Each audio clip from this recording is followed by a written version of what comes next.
Il y a donc un Conseil européen aujourd'hui et demain à Bruxelles. À cette occasion, François Hollande met quelques pendules à l'heure. Il juge que nous sommes tout près de la sortie de crise de la zone euro, Nicolas. Nous sommes dans les mots. Le politique croit toujours que ces mots vont pouvoir gouverner l'économie. Le politique croit toujours que son optimisme va peut-être devenir prophétique, devenir autoréalisateur. Seulement, dans les faits, c'est pas comme ça que ça se passe. Dans les faits, ce qui s'éloigne véritablement, et ça c'est vrai, c'est le risque systémique, c'est-à-dire le risque de contagion, le risque de l'effet domino, vous savez, dont on a beaucoup parlé, la crise d'un pays qui contamine le pays voisin.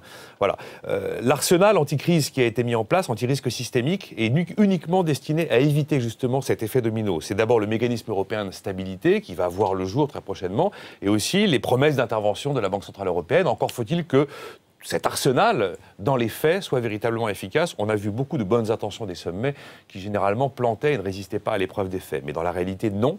La crise profonde et économique de la zone euro n'est pas terminée. Les montagnes de dettes souveraines des pays surendettés sont toujours là.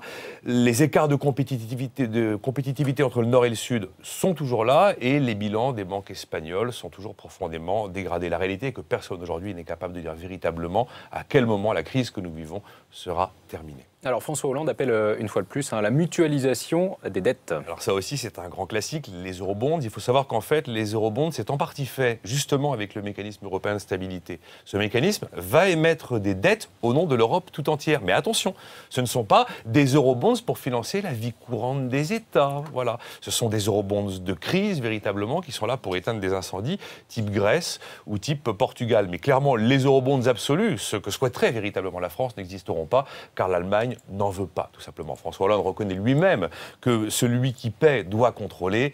Or, en l'occurrence, celui qui paie le plus aujourd'hui, c'est l'Allemagne, et c'est bien l'Allemagne qui contrôle. Alors Nicolas, concrètement, qu'est-ce qu'on attend de ce Conseil européen? Il y a 5 grandes questions. La première, est-ce qu'il faut donner du temps à la Grèce? A priori, la réponse sera oui, parce que si on n'accorde pas les 31 milliards d'aides supplémentaires à la Grèce d'ici quelques semaines, le pays va trépasser et il sera en défaut total. Deuxième grand sujet, va-t-on avancer sur l'union bancaire? Le fait d'avoir un super flic en Europe au-dessus des banques?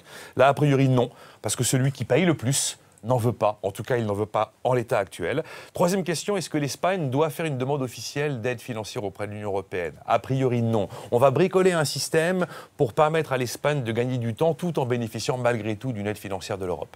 Quatrième grand thème, est-ce qu'il faut fabriquer un véritable budget de l'Union européenne? Là, vous allez, Herman Van Rompuy, le président du Conseil européen, va défendre cette idée, mais je vous parie qu'il sera a priori le seul à défendre cette idée. Et puis, cinquième grand thème, et celui-là est fondamental, est-ce qu'il faut baisser les impôts pour soutenir la demande? Est-ce qu'il faut baisser les impôts pour soutenir la demande? Et là, c'est une véritable question parce qu'on se rend compte que la récession fait que l'austérité totale aujourd'hui n'est tout simplement plus tenable. Mais la grande nouveauté de ce sommet, c'est la première fois que ce n'est pas un sommet de crise, de la dernière chance, de tous les dangers, mais bien un sommet où on va se poser les questions de l'Europe de demain et évidemment du fédéralisme.